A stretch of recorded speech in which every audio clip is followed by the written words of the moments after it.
There is this phrase in Japanese called shogunai, which translates roughly as it cannot be helped, which you'll probably hear a lot if you visit Japan.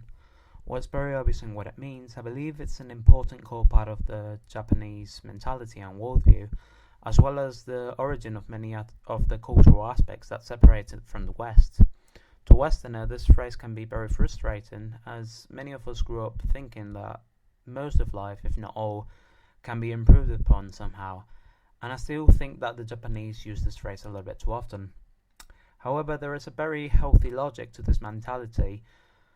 In Western tradition, it is very common to oppose or to be nonconformist about many aspects. For instance, one really famous example being the opposition to black discrimination in 20th century America.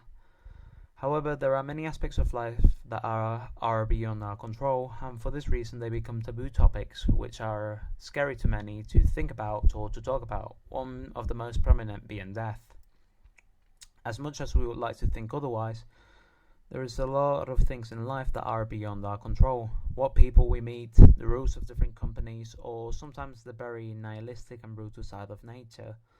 While we may have some level of control, for the most part, much of life is unpredictable and uncontrollable. This unpredictability is something I met in the Japanese pavilion in the Venice Biennale of Architecture. In the Japanese pavilion. And it's called quite simply in Japanese En. And rather than fear, the Japanese have come to embrace and accept this aspect of life.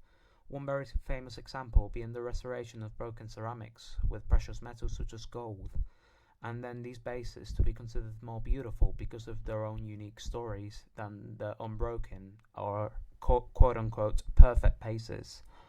While not all aspects of life are like this, and in fact there are many things that we should fight, such as discrimination, I think this message, this phrase, has a very healthy message of acceptance of what is beyond us, and that we should not stress over it and focus on what is really in our hand.